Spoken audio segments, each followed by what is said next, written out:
प्रेम अंधा भी होता है। एक लड़का था, वो काफ़ी गरीब था। उसके पास ना तो कुछ खाने को था और ना ही रहने को घर था। वो अपने दोस्त के घर रहा करता था। उसने एक छोटी सी कंपनी में पेंटिंग का काम शुरू कर दिया। धीरे धीरे उसके पास काफ़ी पैसे भी हो गए। बाद में वो काफ़ी धनी भी हो गया, लेकिन अभी भी उसके अंदर कुछ कमी का एहसास होता था। जब वो छोटा था तभी उसके माता पिता इस दुनिया से चले गए थे।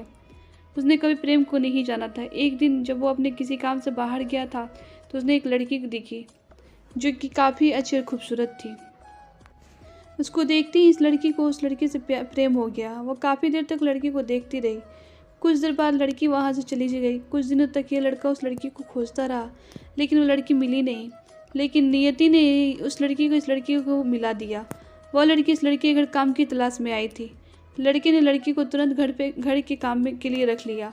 जब वह लड़की इस मिलने आई तो उस समय इस लड़के के कुछ शब्द भी साफ से नहीं बोल पा रहा था, जिससे लड़की को लगा कि ये लड़का गूंगा है। लड़का भी जान गया कि लड़की हमें गूंगा समझती है। इसके साथ ही साथ लड़की समझ गई कि ये लड़का इस घर का नौकर है, ना कि मालिक। अब जब भी ये लड़का उस लड़की के पास जाता तो गूंगा बन जाता था। धीरे धीरे वो लड़की इस लड़की पे काफ़ी रहम खाने लगी। अब उसे इस लड़की की लाचारी पे प्यार होने लगा। लेकिन लड़की फिर वो लड़की एक बात से डर के पीछे हट जाती। लड़की के माता पिता बचपन में मर चुके थे। इस लड़की को उसके चाचा ने पाला था और चाहता था कि वो जब तक जिंदा रहे लड़की उसे खाने और पिलाते रहे। लड़की का प्रेम हद से बाहर जाने लगा। लड़के के एक खांसी पर भी वो लड़की दौड़ के उस लड़की के पास पहुंच जाती थी। अब लड़का भी समझ गया कि लड़की को मुझसे प्रेम हो गया है। लड़का भी बहुत ज़्यादा उस लड़की से प्रेम करता था। उसने पहले लड़की के बारे में सब कुछ पता किया। जब उसे सब पता चल गया तो वो बहुत रोने लगा, क्योंकि उसे गूंगे होने का झूठ बोला था। अब वो दिनों रात रोने लगा। लड़की अपनी सैलरी में से लड़की का इलाज करवाने को कहती थी। एक दिन सुबह ही उस लड़की को पता चला कि लड़का हॉस्पिटल में भर्ती है।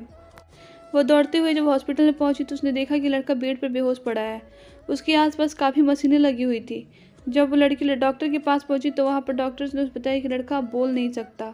उसने अपनी जीभ को काटने की कोशिश की है। इसके साथ ही उस डॉक्टर ने उस लड़की को एक पत्र भी दिया। उस पत्र में लिखा था, मैं एक काफ़ी धनी लड़का हूँ। जिस घर में तुम काम करती हो उस घर की मालिक मैं ही हूँ। लेकिन इसके साथ ही मैंने तुमसे एक बहुत बड़ा झूठ बोला था कि मैं गूंगा हूँ। अब इस झूठ का प्रायश्चित करने के लिए मैं ऐसे काम करने जा रहा हूँ।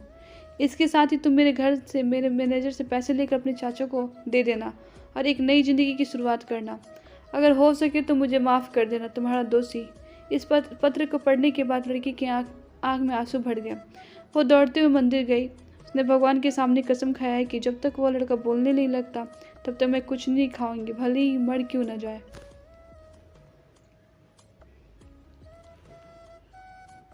इधर डॉक्टर भी उस लड़की की इलाज कर रहे थे। ईश्वर ने दोनों के मन की बात कबूल कर लिया और अब लड़का बोलने लगा, लेकिन वो अपनी याददाश्त को खो गया था। अब उसे कुछ भी नहीं याद था।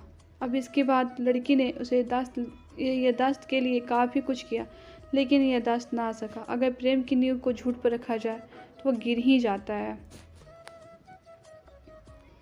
कहानी अच्छी लगे तो लाइक सब्सक्राइब ज़रूर करें।